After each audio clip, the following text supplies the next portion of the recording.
Here our adventure begins. Hey everyone, welcome to our channel, The Lost Gospels of Jesus. Or if you're new here, hi, we're so glad you're joining us. Today, we're embarking on a thrilling journey into the Gospel of Philip, a mysterious, ancient text that's like a buried treasure from early Christianity. If you've never heard of it, don't worry. It's not one of the four Gospels in your typical Bible, and it's got a vibe that's poetic, philosophical, and just a little bit wild. So grab a cozy drink, settle in, and let's uncover this hidden gem together. Picture this.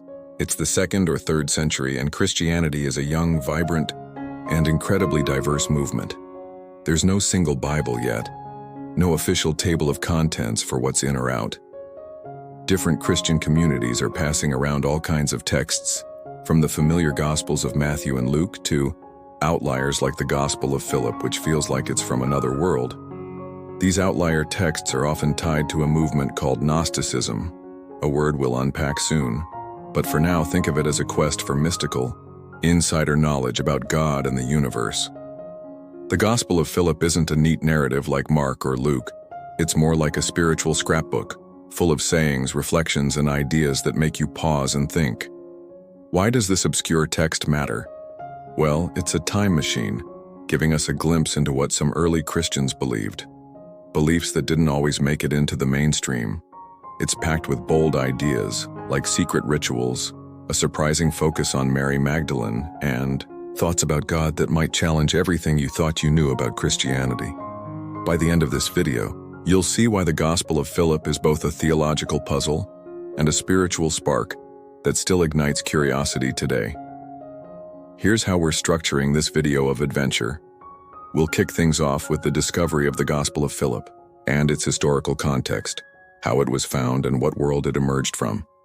Then, we'll dive into its content and structure, unpacking what this text says. After that, we'll explore its big theological themes and why they're significant, even now. Finally, we'll wrap up with what this text means for us in 2025 and beyond. Oh, and don't go anywhere. There's a fun Q&A at the end where I'll tackle some of your questions from the comments. Let's talk about why the Gospel of Philip feels so unique. It comes from a time when Christianity was a melting pot of ideas, with no single right way to follow Jesus. Some groups, often labeled Gnostics, were obsessed with gnosis, a Greek word for knowledge, but not the kind you get from a textbook. It's about a deep soul-level understanding of the divine, like unlocking a secret door in your heart. The Gospel of Philip is drenched in this perspective, weaving Jesus' teachings with philosophical musings and a touch of mysticism that feels almost otherworldly. It's not here to tell you a straightforward story. It's here to make you wrestle with big questions about life, God, and everything in between. So, what's our game plan? We're going to explore the Gospel of Philip like archaeologists uncovering a lost city. We'll dig into its origins, decipher its words, ponder its ideas, and reflect on its impact. Whether you're a history buff, a theology nerd, or just someone who loves a good mystery, there's something here for you. And if you're into diving deep into the weird and wonderful corners of history, hit that subscribe button and join our community. We're always chasing stories like this. Before we move on, let's set one more piece of the scene. The Gospel of Philip isn't just a text. It's a voice from a forgotten corner of Christianity, whispering truths that some found dangerous. Its survival is a miracle, and its rediscovery is a story that'll blow your mind. Let's head to 1945, Egypt, and find out how this treasure came to light. Discovery and historical context. All right, let's travel back to December 1945, just after the chaos of World War II, to a dusty corner of Upper Egypt near the town of Nag Hammadi. A local farmer named Mohammed Ali Saman is out digging for sabak, a kind of natural fertilizer, when his shovel hits something hard, a sealed clay jar buried under the cliffs. Curious, he cracks it open, and inside are 13 leather-bound books, their pages brittle but intact. This is the Nag Hammadi Library, and tucked among these texts is the Gospel of Philip. Talk about a discovery that rewrote history. This find was monumental, like stumbling on a lost chapter of Christianity. The Nag Hammadi Library contains over 50 texts written in Coptic, a late Egyptian language using Greek letters, but they're translations of Greek originals from the 2nd or 3rd century. These books had been hidden for over 1,000 years, likely by monks who buried them to protect them from destruction. Why the secrecy? By the 4th century, the Christian Church was consolidating its power and defining what was orthodox. Texts, like the Gospel of Philip, with their unconventional and mystical ideas, were labeled heretical by leaders like Athanasius of Alexandria. So, these codices were stashed away, possibly by a monastic community, to preserve their sacred wisdom. Let's unpack the term Gnostic, since it's key to understand the Gospel of Philip's world. Gnosticism isn't a single, organized religion. It's a catch-all for diverse groups who valued gnosis or spiritual knowledge over rigid doctrine. These groups asked big questions. What's the nature of God? Why does evil exist? How do we connect with the divine? The Gospel of Philip fits this Gnostic vibe, but isn't a textbook Gnostic text. It's got its quirky blend of Christian theology, mysticism, and philosophy. Think of it as a conversation between Jesus' teachings and the big ideas floating around the ancient Mediterranean. Who wrote the Gospel of Philip? That's a mystery we can't fully solve. It's attributed to Philip, one of Jesus' disciples, but that's likely a symbolic nod, a common practice to give texts authority. Scholars date it to the late 2nd or early 3rd century, possibly written in Syria or Egypt by a Christian community that leaned into these esoteric ideas. The text is part of Codex II in the Nag Hammadi collection, alongside other fascinating works like the Gospel of Thomas and the Apocryphon of John. What was the world like when this text was born? Christianity was still a minority faith, spreading through the Roman Empire but facing persecution and internal debates. There was no fixed canon yet, so communities used a wide range of scriptures, from Paul's letters to texts like Philip's Gospel. The Gospel of Philip likely came from a group on the fringes, exploring ideas that didn't align with the emerging mainstream. They weren't trying to start a fight. They were seeking a deeper connection to God. The Nag Hammadi discovery didn't just give us the Gospel of Philip. It revealed the incredible diversity of early Christianity. These texts were controversial even in their time, with Orthodox leaders like Irenaeus warning against their false teachings. But for the communities who cherished the Gospel of Philip, this wasn't heresy. It was their path to truth. Today, scholars and seekers alike study these texts to understand the rich, complex tapestry of early Christian thought. That's the wild story of how the Gospel of Philip came to us.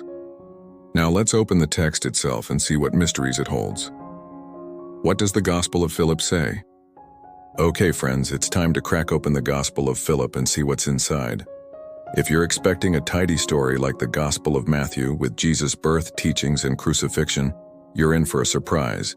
This text is more like a spiritual fever dream. It's a collection of 127 sayings, reflections, and teachings, loosely strung together like pearls on a string. Think of it as sitting at the feet of a wise, slightly cryptic sage who's dropping profound truths that make you go, wait, what? The Gospel of Philip isn't organized like a modern book. No chapters, no clear plot. It's written in Coptic, but the original was likely Greek, and it feels like a blend of sermon notes, proverbs, and deep theological musings.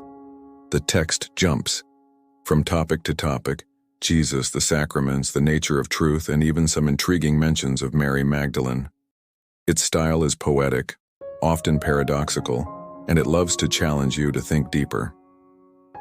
Let's explore some key sections. A big chunk of the text dives into sacraments, rituals like baptism, chrism, anointing with oil, and the Eucharist, but with a mystical twist. The Gospel of Philip describes these as more than just ceremonies. They're cosmic events that transform your soul. One of the most mysterious sacraments is the bridal chamber, a ritual that's got scholars scratching their heads. Is it a literal ceremony, a symbolic union of the soul with God, or something else entirely? The text says, "The bridal chamber is not for the animals, nor for the slaves, nor defiled women, but it is for free men and virgins. It's haunting and beautiful, inviting us to imagine a sacred connection to the divine. Another major highlight is Mary Magdalene's role.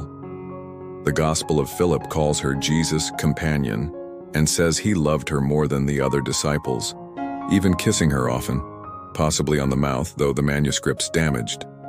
This has sparked endless debate. Was she his wife? His closest confidant? A spiritual partner? The text doesn't give clear answers, but it's crystal clear about her importance, which is huge for a second-century text when women's roles were often downplayed. The Gospel of Philip also loves exploring opposites, light and darkness, truth and error, spirit and flesh. One famous line says, "Light and darkness, life and death, right and left are brothers of one another." It's like the text is saying the world is a complex tapestry, and God's truth weaves it all together. This dualistic perspective feels very Gnostic, but it's grounded in a Christian hope that Jesus reveals the path to truth. Structurally, the Gospel of Philip is a bit of a beautiful mess. It's about 20 pages in modern translations, but every line is dense with meaning, like a philosophical poem. Reading it feels like decoding a riddle. You have to sit with it, let it simmer, and maybe read it twice. The tone is reverent but not dogmatic, like an invitation to a deeper spiritual journey. It's urgent too, as if the author's saying, "Wake up. The divine is closer than you think." What makes this text so special is its ability to speak to both the heart and the mind. It's not just a historical artifact. It's a call to wrestle with life's biggest questions. Let's move on to the ideas that make it so unforgettable. Theological. Themes and significance. Now we're diving into the soul of the Gospel of Philip, its theological themes. This text is like a treasure chest overflowing with ideas that challenge, inspire, and sometimes leave you scratching your head. Let's unpack the big themes and explore why they mattered then, and why they still resonate today.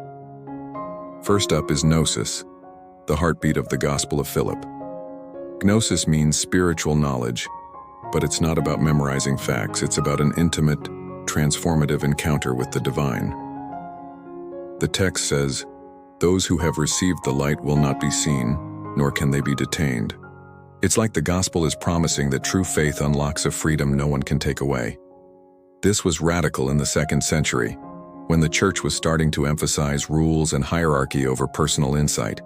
Today, it speaks to anyone craving a faith that's personal and authentic. Another major theme is the sacraments, reimagined as mystical gateways. The Gospel of Philip sees baptism, chrism, and the Eucharist as more than rituals. They're encounters with the divine that reshape your very being. The mysterious bridal chamber takes this to another level. Some scholars think it symbolizes the soul's union with God, others see it as balancing masculine and feminine energies, and some even wonder if it was a literal rite. The text says the mystery of marriage is great, hinting at a sacred unity beyond the physical. This idea of divine union feels timeless, inviting us to seek wholeness in our spiritual lives. Mary Magdalene's prominence is another game changer. The Gospel of Philip elevates her as Jesus' companion, loved above all others, which challenges traditional narratives that cast her as a minor figure. This isn't just a historical footnote. It suggests some early Christians saw her as a leader, maybe even an apostle. For modern readers, especially women, this is a powerful reminder that female voices shaped early Christianity, even if later traditions sidelined them. It's a call to reclaim those voices today. The Gospel of Philip also grapples with the nature of God and creation. It suggests the world is a mix of truth and illusion, created through a mistake, but redeemable through gnosis. Unlike some Gnostic texts that reject the physical world, Philip's Gospel sees a divine spark in everything, waiting to be uncovered. One line says, "Truth is the mother, knowledge, the father," framing spiritual awakening as a birthright. This hopeful vision bridges Christian and Gnostic thought, offering a path to redemption. Why do these themes matter? In the 2nd century, they were revolutionary, challenging the emerging Orthodox Church's push for uniformity. The Gospel of Philip's mystical, individualistic approach didn't fit the mold, which is likely why it was hidden away. But its significance stretches far beyond history. Today it resonates with people who feel drawn to spirituality, but wary of rigid institutions. Its emphasis on inner truth, gender equality, and mystical union feels strikingly modern, like a 2,000-year-old text speaking to our souls. These ideas invite us to ask, what does faith mean to you? The Gospel of Philip doesn't demand blind belief. It challenges you to seek, question, and grow. Let's bring this journey home with some final reflections. An adventure through time and faith. Wow, what an incredible journey we've been on. We've traveled from a dusty Egyptian desert in 1945 to the mystical world of the Gospel of Philip, uncovering its secrets and wrestling with its profound ideas. This little text, hidden for centuries, has so much to teach us about faith, knowledge, and the endless search for truth. Let's tie it all together and reflect on what this means for us in 2025. The Gospel of Philip is more than a historical artifact. It's a window into the incredible diversity of early Christianity. From the very beginning, Christians interpreted Jesus' message in countless ways, from structured doctrines to mystical visions. The Gospel of Philip comes from a community that dared to dream big, blending Jesus' teachings with philosophical and spiritual insights. It reminds us that faith has never been one size fits all. It's a tapestry woven from many threads. What I love most about this text is its courage. Whoever wrote the Gospel of Philip wasn't afraid to ask hard questions or challenge the status quo. They saw faith as a journey, not a destination, and they invited their readers to join them on that quest. In a world that often demands quick answers and black and white thinking, that's a radical message. Whether you're religious, spiritual, or just curious, the Gospel of Philip encourages you to keep exploring, keep questioning, and keep growing. So, what's the big takeaway? Maybe it's that truth isn't something you're handed on a silver platter. It's something you seek with your whole heart. The Gospel of Philip doesn't offer a rule book. It offers a mirror to reflect on your own beliefs and experiences. In 2025, with all the noise, division, and uncertainty in the world, that's a message that feels more relevant than ever. It's a call to pause, reflect, and connect with something deeper. Before we wrap up, let's do a quick Q&A with some of your awesome questions from the comments on our last video. Sarah asked, did the church ban the Gospel of Philip? Great question, Sarah. It wasn't banned in a formal sense, but it was sidelined as the church standardized the Bible in the 4th century. Texts like this were seen as too mystical or unorthodox, so they fell out of favor. Mike asked, was the bridal chamber a real ritual or just a metaphor? Love this one, Mike. Scholars are divided. Some think it was a symbolic idea about spiritual unity, while others argue it could have been a literal ceremony we've lost details about. The truth is, we need more evidence to know for sure, but it's a fascinating mystery. Keep sending in those questions, everyone. They make these videos so much fun. If you loved this deep dive into the Gospel of Philip, please give this video a thumbs up and hit that subscribe button. We've got more ancient mysteries and hidden histories coming your way. Drop a comment below. What did you think of the Gospel of Philip? Does its mystical, question everything vibe speak to you, or is it a bit too out there? If you want to read the text yourself, I'll link a reliable translation in the description. Check it out and let me know your thoughts. Thank you so much for joining us on this adventure through time and faith. Until next time, keep exploring, keep questioning, and keep seeking the truth, whatever that means to you. We'll see you in the next video. Peace.